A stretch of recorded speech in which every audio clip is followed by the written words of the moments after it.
Mianatra eo a-tongotry Jesosy isan'andro.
Miarabantsika tsara avin-draitra sy ty alakamisy faefatra amby roapolo ny volana aogositra ty ary misotra an'Andriamanitra isika noho ny famindram-pony.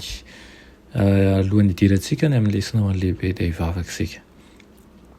Ry Andriamanitra tompo ty izay any an-danitra ao, mbola misaotra anao izay noho ny tompo-taona sy ny tompon'andro izay omena ho anay.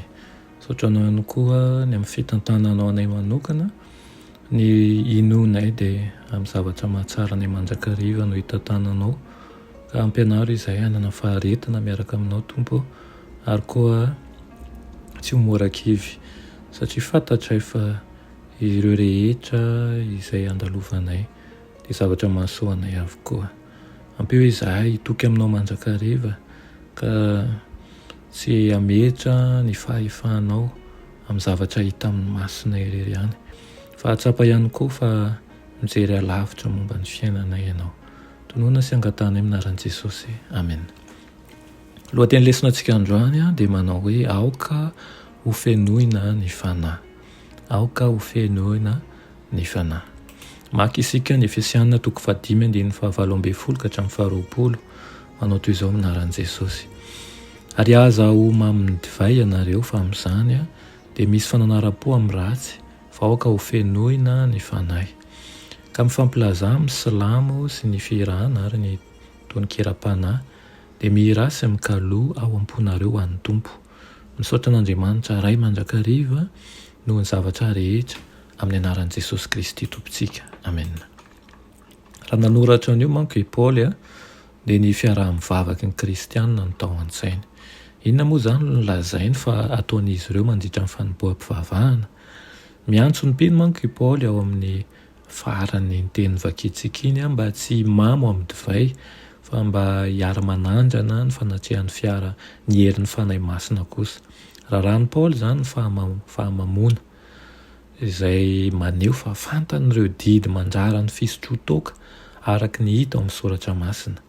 Tena tsy maontina ary fiteny vatam-batana tsy misy fitandremana momba ny firaisana ara-nofo, fahadalàna, fahalotom-pitondran-tena ary fanompoan-tsampy ny voka-dratsy ny fahamamona.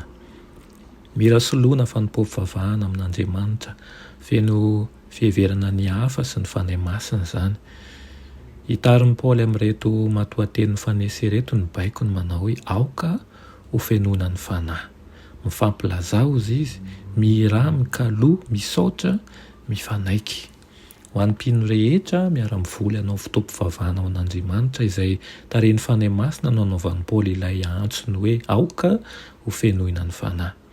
Mikolokolo ny firaisana manko izany ary mifanohitra amin'ny fitondran-tena ny sampy sy ny fanompoam-pivavahana izay feno fitiavan-tena. Araka ny voalaza eto dia nitana toerana lehibe teo amin'ny fivavahana kristianina voalohany ny fideranan-kira. Misy milaza fa teraka tao anatin'ny hira ny fiangonana, mitombina tsara izany raha ity andininy ity ny tiniana miaraka amin'ny Kolosianina 3:7-9 manao hoe aoka ny teny Kristy toetra betsaka ao aminareo amin'ny fahendrena rehetra, dia mifampianaraka amin'ny fananara ozy izy amin'ny salamy sy ny fihirana. Misy singa maro-drano ao amin'ny fanompoam-pivavahana satria rehefa mihira amin'ny membre amin'ny fiangonana dia fampilaza amin'ny salamy sy ny fiarana. Ny tena ifatohan'ny fideranan-kira nefa dia i Tompo Jesosy Kristy tompontsika araka ny voalaza. Ny fisaorana izay voalazan'ny Efesianina 5:5 ihany sy ny fiderana dia natao an'Andriamanitra amin'ny anaran'i Jesosy Kristy tompontsika. Ny teny hoe fanahy ao amin'ilay hoe tononkira-panahy dia manasongadina ny asan'ny fanahy masina ao anatin'ny fanotom-pivavahana, satria manoritsorotra hira vokatry ny fitarihan'ny fanahy masina na fen'ny fanahy masina izany. Araka izany, fitantaran'i Paoly momba ny fanompom-pivavahana kristianina voalohany dia maneho ny fiarah-miasan'ny persona telo ao amin'Andriamanitra telo izay iray. Izany hoe zava-dehibe tokoa izany no anehontsika ny fiderana, ny fifampiherezan'ny fanahy ao anivon'ny fiangonana, aoka tsy ho lany ao anatin'ny ady hevitra, ny firesahana momba ny fanahy masina sy ny tenin'Andriamanitra, fa aoka kosa ho feno fijoroana vavolombelona, ho feno fankalazana ny Tompo, ary ihany koa fangatahana ny fanatrehan'ny fanahy masina mba ahafahantsika miavao mandrakariva amin'ny Tompo ary mahatakatra ny tian'Andriamanitra aseho amintsika. Amen. Andriamanitra tsara indrinizananitro mbola misaotro anao indray ny amin'izany teninao izany amin'ity anio ity. Tompo votosi ny herinao mandrakariva izahay. Fa ninona mety ho fivoriam-bavaka ataonay na tokantrano na ny fiarahamonina na ny fiangonana dia aoka ny fanahinao rery ihany no anjaka. Aoka ho feno fanahy tokoa ny izahay ka hijoro vavolombelonanao ary hanandrana fanandramana vaovao miaraka aminao mandrakariva.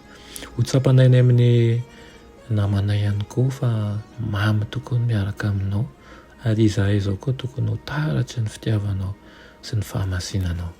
Tonoina fiangatanay amin'ny anaran'i Jesosy. Amen.